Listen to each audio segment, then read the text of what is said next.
Ciao Betta, ciao, mi sono ammalato quest'anno. Come sono vecchio. È dura qui, sono proprio devastato. Non riesco a venire da te quest'anno, però visto che tu mi hai mandato una bellissima letterina, te la leggo. Caro Babbo Natale, mi chiamo Elisabetta Casadei, ma io lo sapevo già come ti chiamavi. E quest'anno vorrei ricevere questi regali. Hello Kitty stereo, Hello Kitty radiosveglia MFM, radioline con cuffie, ma quanti regali! Barbie con i capelli mori e il suo fidanzato, tutti e due. Vestiti per Barbie, vestiti per me, qui c'è scritto per me, sarà per me. Milky, soliti ignoti, grazie Elisabetta. PS, batterie anche batterie USB. Ma li vuoi tutti i testi regali? Non so da chi mi farò aiutare. Magari qualcuno mi faccia aiutare anche dalla Befana se la trovo. È sempre in giro quello lì. E poi magari ingaggio anche i tuoi genitori, i tuoi nonni, tutti i parenti, che così cerco di ritrovarli tutti. Però i regali io quest'anno non te li posso portare. Manderò i miei gnomi a portarteli, perché io sono malato, sono qui. Ti mando un bacione da lontano. Adesso parliamo però un po' anche di te, cara Elisabetta. Allora, io ho saputo anche che te però ogni tanto fai dei capricci. Non obbedisci tanto ai genitori.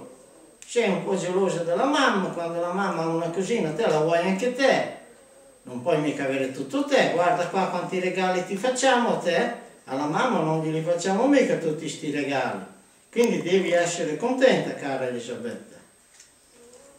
E poi ti farò fare anche un po' di complimenti, perché so che sei molto brava a scuola. Ah, non sei come il babbo e la mamma, te sei brava, sei mica come loro. Te il babbo proprio... Babbo era così, te invece sei un genio. Ho sentito dire che in geografia hai preso 9. Però sei stata brava, Sei stata brava. E in matematica hai preso 10. Bravissima, pochi come te. E storia? Storia io ho visto quando hai preso 9,5. Non ha preso nessuno 9,5. Te sei stata la più brava. Ah, guarda, farai i capricci, ma a scuola sei veramente bravissima. Se smetti di fare anche i capricci, sei la più brava di tutti. Però devi essere anche un po' più autonoma, devi fare un po' le cosine un po' da sola. Quest'anno forse, se tu ne avessi voglia, venissi un po' vicino a me a trovarmi, perché non fai un giretto in Inghilterra? Che io non abito mica lontano dall'Inghilterra, sono lì vicino.